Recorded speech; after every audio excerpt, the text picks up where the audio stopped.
বাংলাদেশের সকল সম্প্রদায়কে অস্বীকার করা হয়। অসাম্প্রদায়িক কি আবার বলতে হবে, সাম্প্রদায়িক সম্প্রীতির বাংলাদেশ। এই শব্দগত তত্ত্ব এবং ধ্যান দিয়ে আমাদেরকে ভুল পথে পরিচালিত করা হয়েছে। এবং হিন্দু, মুসলিম, খ্রিস্টান, বৌদ্ধ যখনই বিবাদ লাগে তখন সেই আলোচনাগুলোতে ধর্মের নামগুলো বলতে চায় না। আমি বলি, ধর্মীয় সংঘাত কমাতে হলে ধর্মের নামগুলো স্পষ্ট করে বলতে হবে।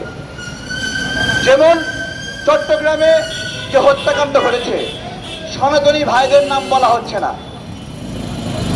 ওইখানে বলা হয় নাই যে ইসকনের সদস্যরা চলে আসো, এখানে আজকে দফা রফা করব। ওইখানে বলা হয়েছিল সনাতনীরা সবাই চলে আসেন, আজকে একটা দফা রফা হবে। শব্দ কি উচ্চারণ হয়েছে স্পষ্ট করে আপনি যদি ব্যাখ্যা না দেন তাহলে সমাধান হবে না। আপনি যদি সমাধান করতে চান, সমস্যাকে টেবিলে নিয়ে বসতে হবে।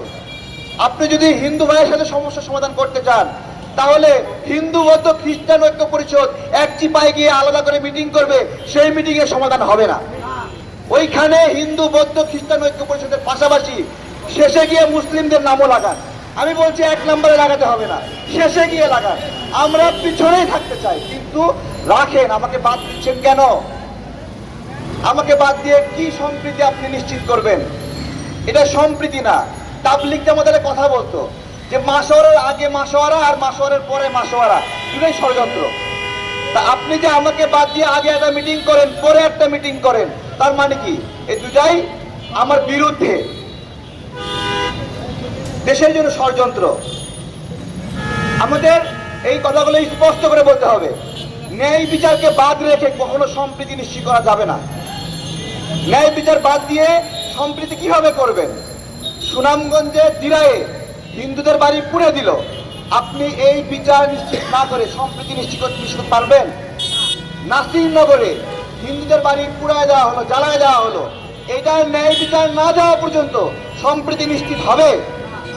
রংপুরে হিন্দুদের 20টি বাড়ি পুড়ায় দেওয়া হয়েছে, এই ন্যায় বিচার ছাড়া সম্প্রীতি নিশ্চিত হবে? ঠিক তেমনই ফরিদপুরে 2 জন মুসলিম নির্মাণ শ্রমিককে পিটিয়ে সনাতনীরা হত্যা করেছে, এই ন্যায় বিচার ছাড়াও সম্প্রীতি হবে না। চট্টগ্রামে কুপিয়ে একজন মুসলিম নাগরিককে হত্যা করেছে, সেই বিচার ছাড়াও সম্প্রীতি হবে না। এইখানে কিছু সুশীলরা আছে, তারা সঠিক সমস্যা আইডেন্টিফাই করতে চায় না। বলে 2 পক্ষের মারামারি, 2 পক্ষের সংঘাত। কিসের 2 পক্ষের সংঘাত? বলেন না হিন্দু মুসলিমের মারামারি হয়েছে, বলেন। এইটা বললেই না আপনি সঠিক সমস্যার সমাধান হবে, আলোচনায় আসবে। আপনারা আলোচনা এড়ায় যান। কমিউনিটি ক্রাইমকে অবশ্যই কমিউনিটি ক্রাইম হিসেবে ধরতে হবে। আপনি যদি কমিউনিটি ক্রাইমকে এড়িয়ে যান, যে দুষ্কৃতীরা হত্যা করেছে, দুষ্কৃতীরা হামলা করেছে, এই দুষ্কৃতির কোনো মা বাপ নাই, এদের জীবনে এটা খুঁজে পাওয়া যাবে না। প্রিয় ভাইয়েরা, প্রথম আলো এবং ডেইলি স্টারের বিষয়ে বেশ কিছু রাজনৈতিক ব্যক্তিত্ব এক হয়ে গোল টেবিল মিটিং করে তাদের পক্ষে বক্তব্য দিতে গিয়ে প্রথম আলোর সমালোচনাকারীদেরকে বলেছে মধ্যযুগীয় বর্বর।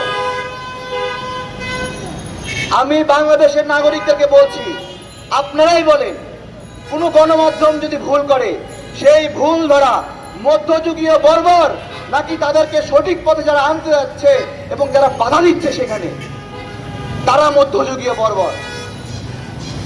বলেন। সবগুলিও বাম নেতা সেখানে একত্রিত হয়ে বিষাদগার কাটছে।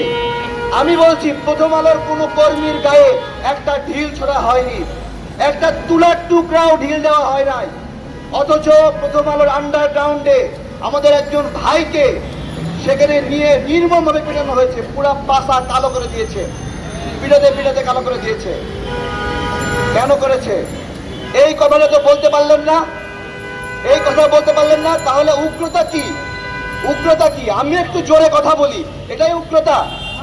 মামনুল হক হুজুর জোরে কথা বলে, এইটাই উগ্রতা? বলেন। আপনারা দেখাতে পারবেন মামনুল হকের কথায় উৎসাহী হয়ে কোনো মুসলিম, কোনো হাফ অথবা কোনো আলেম কেউ কোনোদিন কোনো কারো মাথায় বাড়ি দিয়েছে কেউ দেখাতে পারবে? কথা একটু জোরে বলেছে, চিৎকার করে বলেছে, হুঙ্কার দিয়ে বলেছে। সেই হুঙ্কারের মধ্যে কারো মাথা ফেলে দাও, কাউকে উৎখাত করো, মেরে ফেলো, এই ধরনের হুমকি ছিল না। বরঞ্চ আপনারা যাকে সারা জীবন অসাম্প্রদায়িক বাংলাদেশের নেতৃত্ব শেখ হাসিনাকে মানছে, সেই শেখ হাসিনা লগি বইটা দিয়ে মানুষ হত্যা করার কথা বলেছে। সে এই গণ অভ্যুত্থানের পরে তার ফোন রেকর্ডে বের হয়েছে যে মানুষ মারো, কচু কাটা করো, বলেছে 227 জনকে মারার জন্য ডকুমেন্ট তৈরি হয়ে গিয়েছে। আপনারা জঙ্গিবাদের মানে থিওরি কি দিচ্ছেন? উগ্রতার থিওরি আপনার কাছে কি? একজন মুসলিম ইসলাম প্রেমী এইটা হওয়াই কি একজন জঙ্গির লক্ষণ? এটা কি ধরনের উগ্রতা, কি ধরনের আপনার হলো শয়তানি যে একজন মানুষ বলছে নামাজ পড়ছে, প্রেম করছে না, বাড়িতে অশান্তি করে না, তাহলে তার মধ্যে জঙ্গির লক্ষণ দেখা গেছে। বলেন এইটা কত বড় একটা শয়তানি কাজ, কত বড় একটা জিজ্ঞাসা। ভালো মানুষদের সঙ্গে শয়তানি, চিন্তা করতে পারেন। বলছে যে সবচেয়ে উৎকৃষ্ট প্রাণী গরু খায় যেই জনে সেই হলো নিকৃষ্ট প্রাণী। প্রথম আলোর, কিশোর আলোর নিউজ ছোট ছোট বাচ্চাদেরকে শেখাচ্ছে। বলেন আমরা যদি এটা বলি এটা ঠিক না, এটা বললেন না, এটা কি আমার উগ্রতা? বলেন এটা উগ্রতা? আমি গরু খাই এইটা উগ্রতা, না গরু খাওয়ার জন্য আমাকে পিটায় মারা হয় এইটা উগ্রতা? আমি জিজ্ঞাসা করছি।